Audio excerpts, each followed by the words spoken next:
Neptune, Pisces, and the 12th house.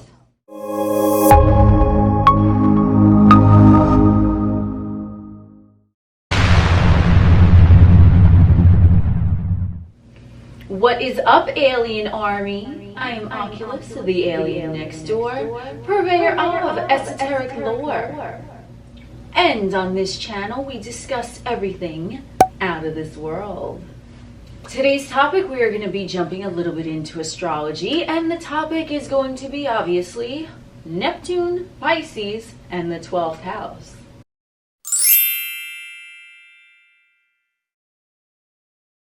So why are we talking about this today? I don't fucking know. Neptune decided to come through and here we are. These three things that I mentioned are all connected, and they are connected because Neptune is the governor of the sign of Pisces, and Pisces rules the 12th house in the zodiacal chart. They are all similar types of energy, but they do behave differently. So we're going to think of the hierarchy, and Neptune would be the first, the top tier, I suppose, if you want to look at it like that. Then we have beneath him is Pisces. Then we have beneath Pisces is the 12th house. So it sort of trickles down, all stemming from Neptune. So now that we have that out of the way, what the fuck is Neptune all about? So Neptune, as conveyed to me, I like to refer to him as the Lord of Illusion.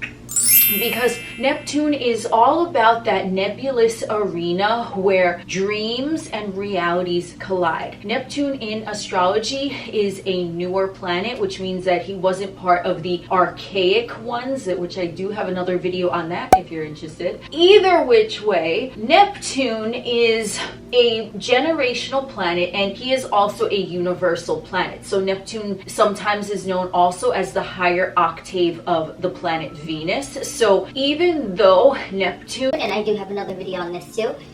Neptune is the feminine aspect of the planet Uranus. The two of them go together like this, in my view, from what is conveyed to me by both of these planets. Neptune as the feminine aspect of Uranus in astrology. Now, both of these planets are very otherworldly. They have like a flight of fancy type of nature to them. They're a little bit chaotic and unpredictable to someone who is observing them from an outsider's perspective, but trust me, these two guys, they got it going on together. So if we want to think of Uranus as the consciousness that's piloting the Neptune, and the Neptune as the subconscious that is beguiling the conscious, also similar to the principles of Adam and Eve and masculine and feminine and poles of like the universal psychic planets, that is how they come through for me, just so we're on the same page. So Lord Neptune is the feminine aspect of the place where dreams and realities collide, whereas Uranus is like claircognizance, pure knowing, and that's it. This is pure feeling, and that's it. And the pure feeling can sometimes beguile the conscious, the Uranus, into sort of like the energy of the Fool tarot card, where you're just like dangling off a cliff. Well, Doesn't look like that. but I think you know what the fuck I'm talking about, where you're just standing on the edge of the cliff, and that's the card of Uranus. So Neptune, if we want to look at it in this metaphor, Of course we do. It's my fucking channel. We always do metaphors. Yum. we want to look at Neptune as the subconscious energy of the universal whimsicality beckoning to Uranus, and Uranus knows, I must go this way. I don't care if there's the edge of a cliff here. I know that I will be safe and secure in my material realm domain, because the knowing is hand in hand with the feeling. So they are two aspects of the same thing. Lord Neptune, in my opinion, in my view, we're going to take it into tarot again, to me should be associated not necessarily with or without Mercury in governance over the Magician card, but Neptune, as he comes through to me, is the archetype of the Magician in tarot. I don't know why, but that's how he's coming through, is me. I'm not saying Mercury is or isn't, but I just associate Neptune with the qualities of the magician. And the qualities of the magician are very illusory in nature, and Neptune has the ability as the archetype of the magician to bend and mold and shape reality any way he so pleases. Neptune conveyed this to me directly from the source. He said, I am the illusionist, I am your dream come true, and I am your worst nightmare. So keep that in mind. Now, we want to take in the consideration of Neptune is nebulous Neptune. So we take this into consideration.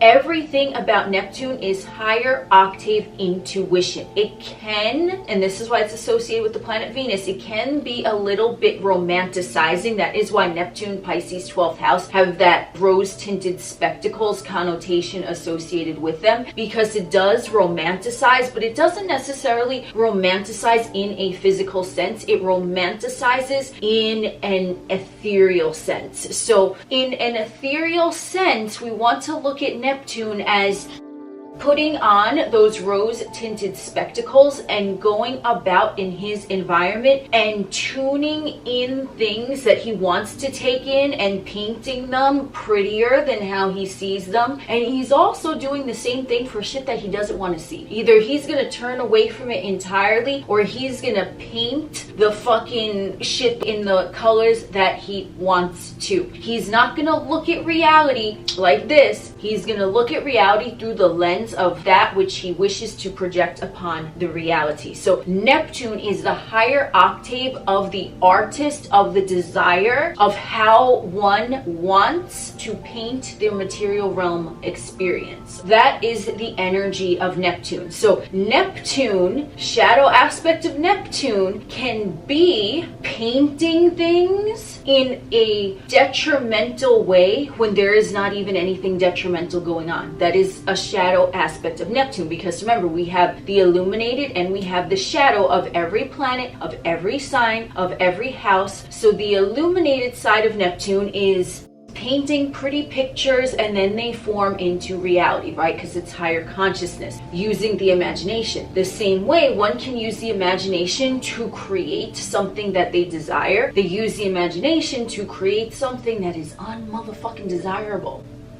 So the shadow aspect of Neptune, which is why he's conveyed to me that he can be your greatest dream come true or your worst possible nightmare, is simply because of this, because of the illusion. So Neptune, let's say someone is earlier along in their journey, or they're more dealing with their shadow aspect of themselves, that Neptune placement in the chart is going to indicate where someone might be seeing things overly negatively when things ain't even that fucking negative, or it might be a way when they embrace and incorporate the shadow aspect into themselves, it might be the area where they create their wildest dreams come true. So Neptune is all about dreams and the illusion, because Neptune let me know that this reality is all an illusion. I'm sure you already fucking know that though. He let me know, because this reality is an illusion, you want to build it and shape it and mold it and work your magic however you expect to see your reality happen. So Neptune and Pisces and the 12th house, those areas are feigning, okay? I don't know why this word came to mind, but feigning the innocence is the message that I received in regards to not just Neptune, but also Pisces, also the 12th house. Now, I'm going to read you the definition of feign as conveyed to me, just so you know what I'm talking about, because words be having different fucking meanings, depends on what context they're used. So just so we're like that. Feign, verb. Pretend to be affected by a feeling, state, or injury. Archaic, invent, a story or excuse. Archaic, indulge in pretense.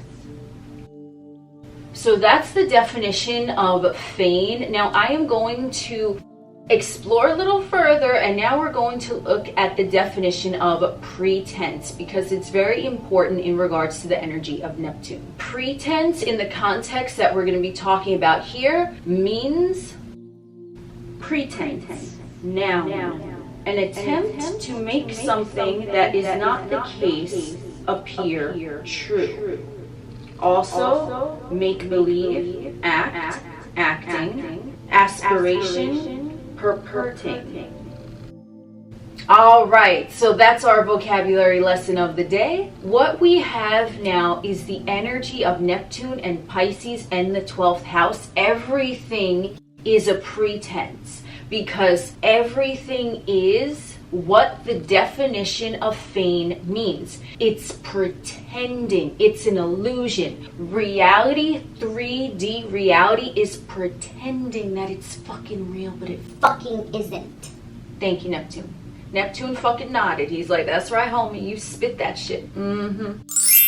Neptune as the ultimate feign, the ultimate actor, the magician, shows you what the fuck they're doing. They show you what they're doing, right? They're putting on an act. That's why it's called a magic motherfucking act. They're putting on a magic act, but they're showing you what the fuck they're doing, but they're making it appear as though it's magic. And if we want to bring this up a notch and take it to the higher dimensional universal consciousness of the energy that is Neptune, we see that Neptune does this very same thing in the astrological chart. He's feigning. It's like he's pretending something. He's either pretending that it's way better than what it already is, therefore creating more of that way better than what it is, or shadow aspect, rose-tinted spectacles, he's still creating something, but now on this end of the pole, he is creating something that is detrimental because he's making it seem worse than what it is. But that too is also an act. It is not real because the rose-tinted spectacles is the area where dreams and realities collide. Rose-tinted spectacles, Neptune.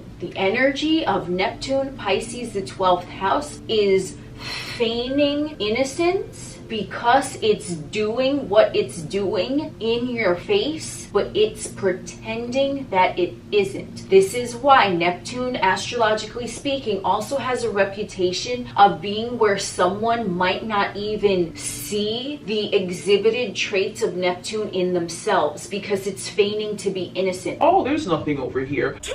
But meanwhile, there's a whole big either bunch of roses or a bag of shit over here. But the area of Neptune is not going to be necessarily consciously computed to the personality. So where Neptune is, the feigning of innocence, oh, everything is fine, everything is fine. because it's an illusion. That whole area is an illusion in and of itself, where Neptune is. It's pretending that things are one way when what is being presented to them might be another way entirely. And it's doing so innocently because the area where Neptune is, before the native really starts studying astrology and has evolved maybe further along in their journey, they are not going to notice Neptune in their own chart. Neptune is going to be like, I didn't do anything. But meanwhile, okay, and this is why Neptune is letting me know that in terms of like law of attraction, reality co-creation, things like that, you want to look at the house of where Neptune is and aspects to Neptune, because your greatest fear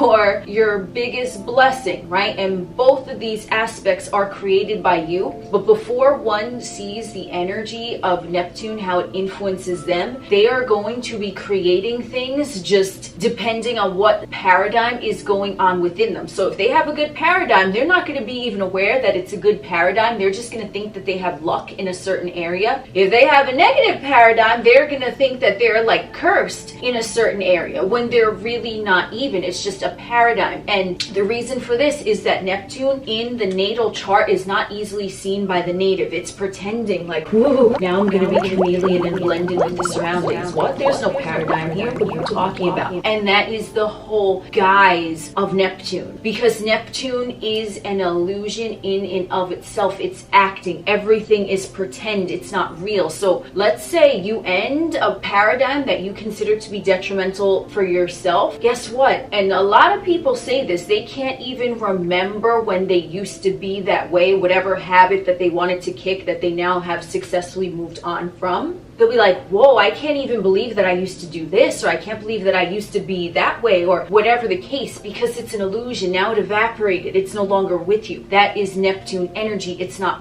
real. Same thing. If you want to move in the direction of evolving, spiraling upward, you want things to get better, what's going to happen? In the now moment, you might be like, whoa, I can't even imagine my life if I was living XYZ type of way. However, you want to project into the future, right? It seems like a dream.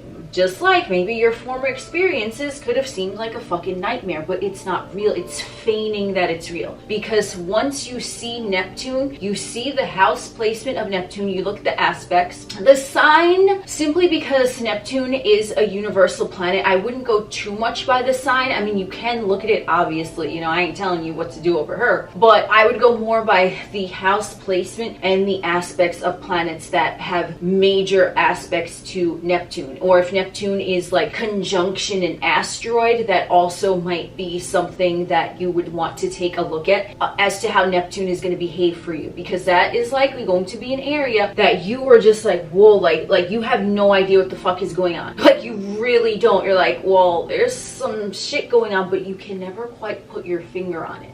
That's Neptune. That's the subconscious, the universal conscious that is receiving energy, emitting energy, and it's sort of doing like an energetic dance, but it evaporates very quickly because Neptune, the energy of Neptune, knows that it's creating what it wants, but it can also disintegrate whatever the fuck it wants in that same moment. If you want to picture a magician toiling at a fucking table and then they're mixing elements and doing alchemy, whatever the fuck they're doing, what happens? You transform something from something that was in a previous state into something else, but then you could transform it again, or you could transform it back to the other state. That is Neptune. So moving from the energy of Neptune, now this is going to encapsulate the energy of Pisces as well as the energy of the 12th house, because as I said earlier, Neptune is the motherfucking governor. So there you go. So Pisces placements in the chart, remember this is mutable water now, so it's still that nebulous energy, right? It's like water can take on the form of ice, water can take on the form of an ocean, water can take on the form of rain. Mutable water, it can change. It's not going to be like a fast moving river like cardinal water, like the sign of Cancer. It's not going to be a deep,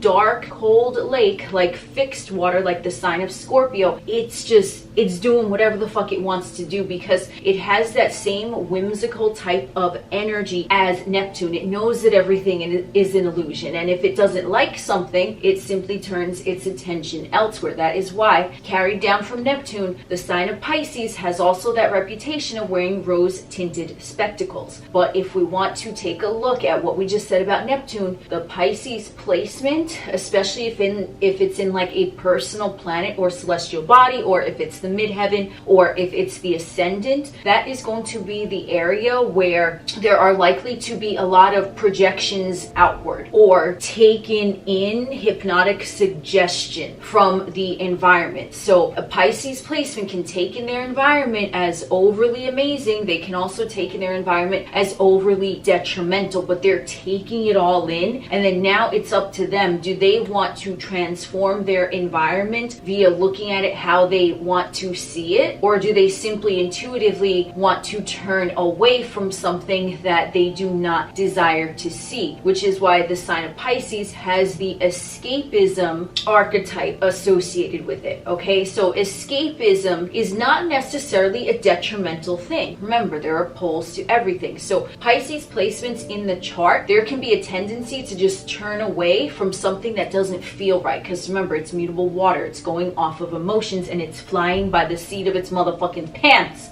Because it's mutable. So Pisces energy, ooh.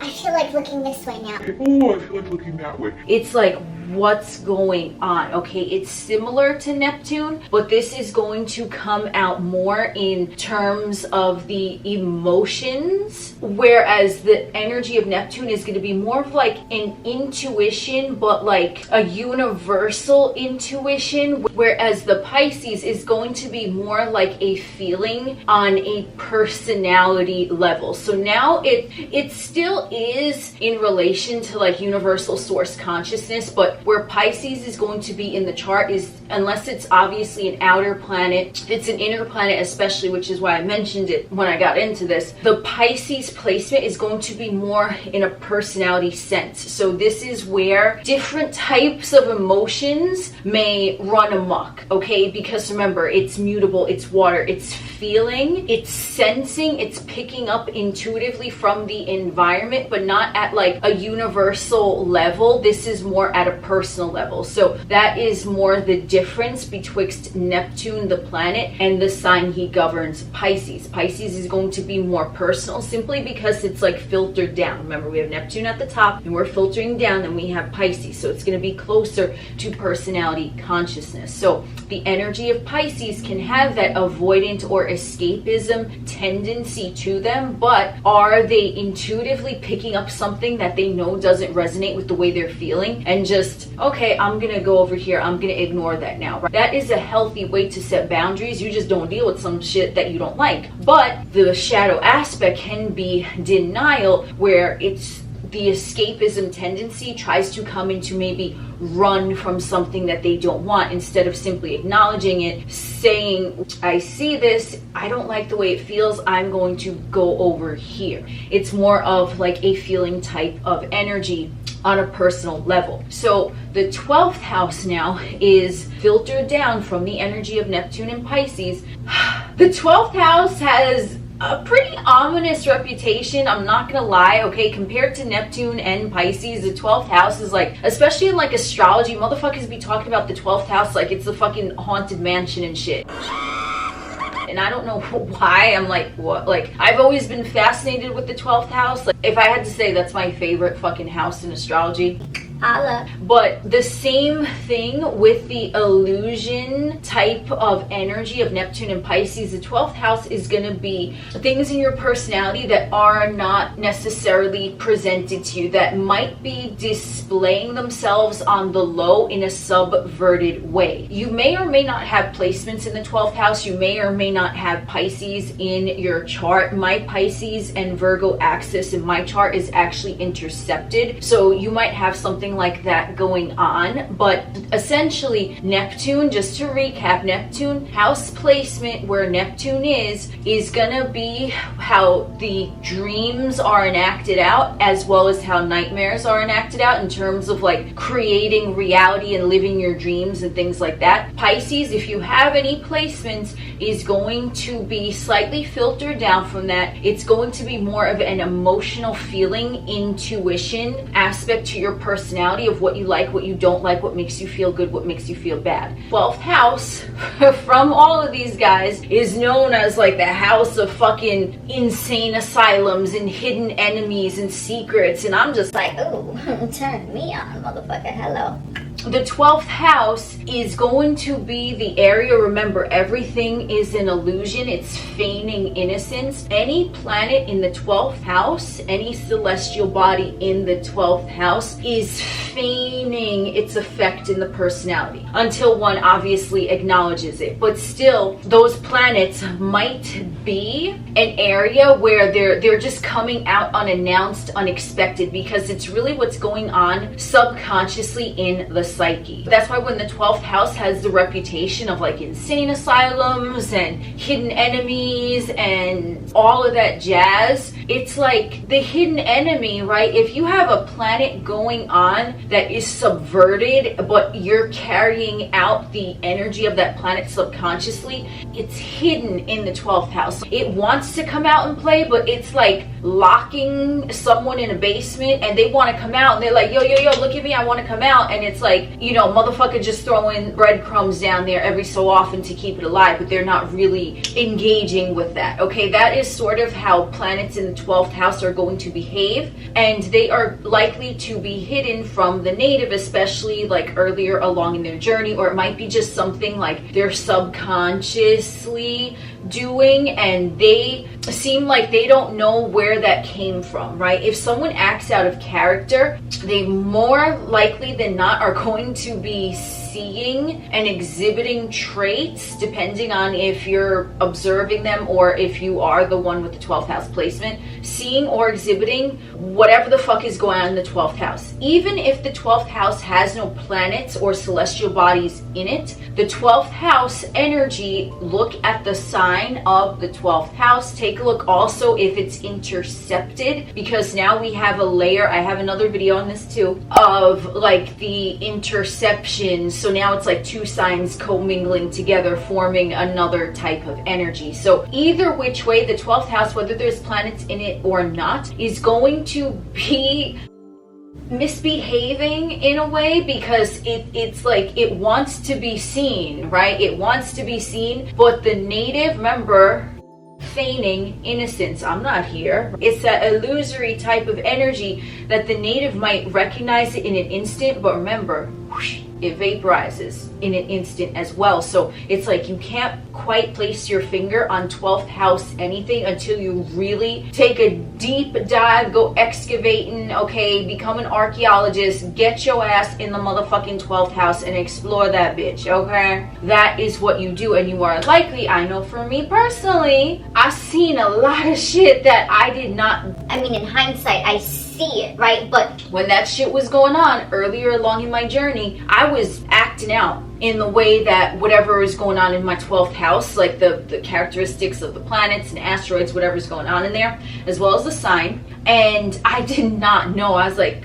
Wait. this is out of character for me, even when I was fucking doing it, right? I'm like, this is kind of, I'm like, all right, whatever. But then I'm like, no big deal. And that is how the 12th house operates, because it's going to sneak up, it's going to creep up, it's going to be like creeping on through, Mr. Creeper over here. And you're going to be like, whoa, I did not see that even in myself, because the first house, you are likely to recognize those characteristics of your first house, the ascendant, things like that. But the 12th house is the exact opposite. because now we progressed around the zodiacal wheel, so 1 to fucking 12. Essentially, we are starting again, but now when we make it through the cycles and we acknowledge the final house in the zodiacal wheel, the 12th house, and we see it in all its glory, illuminating that shit, you know, go exploring through the fucking abandoned mental asylum. Oh, snap.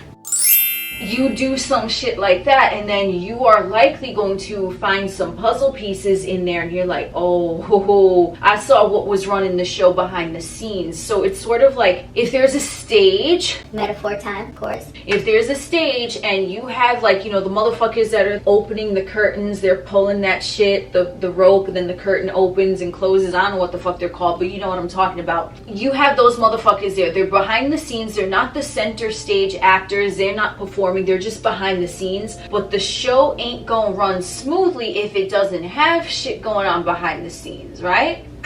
So once you acknowledge the 12th house, now you see it and you're like, oh, motherfucker, you were not innocent. I see what you were doing though. So it's gonna come out more in like a psychological way in someone's deep psyche. This is where you have yet to meet yourself. And once you meet yourself in the 12th house, you're gonna be like, oh snap, damn, that's what's gonna happen, okay? Because it's likely to explain a whole lot of shit that you have experienced or you have acted out prior to your exploration of the 12th house. You're gonna be like, so that's where that was coming from. And likely other motherfuckers around you, here's some twisty shit, okay? You ready for this?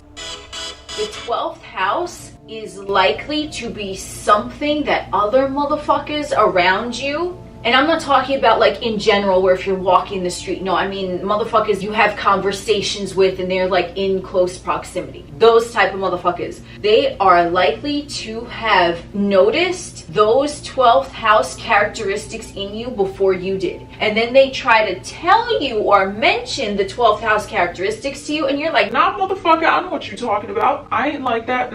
So it could be, again, that turning away from that escapism, that subconscious denial, because the whole realm of the 12th house is for you to dive deep and explore it for yourself. No one else is going to tell you shit about your 12th house. You have to look into it for yourself. So if someone else tells you something, the easiest thing to do would be like, oh, turn away. No, I don't behave like that. What are you talking about? Ugh. some shit going on like that. But then a little bit later, whenever you come to the truth of your 12th house placements, when you start going in there, you're like, these motherfuckers, I mean, they might have been onto something when they told me that shit, right? So that is the energy of the 12th house. The important thing to remember with these 3 astrological themes, Neptune, Pisces, 12th house, is that this is the land where dreams and realities collide, is the area of illusion. Nothing is what it seems. The area is very malleable. It's subconscious. It's subverted. It's behind the scenes. Also, these areas are how you attain your greatest height of illumination, and it also can be where you just can fall in that shadow aspect into an endless abyss, because it's just, you're creating it, right? So if you're focusing on something and you're seeing it as something worse than what it is, that's what's going to be created for you. If you're focusing on something and you're seeing it as something that is greater than what it is, then that is what's going to present itself to you, because these guys are all about changeability. It's about chameleonism. And things of that nature, the magic. So it's where you have these undercurrents that are going on in your psyche, especially with the 12th house, with Pisces more in the emotions of the personality, with Neptune in the house placement of how you manifest and connect to the universal consciousness. Those areas are where you mold and change and shape yourself. That is why the energy is all malleable, because you can change it at any moment. You can change it for detriment. You can change it for betterment. So, thank you, Lord Neptune. That's what I got for you today. I'm Oculus, the alien next door. We will chit chat again soon.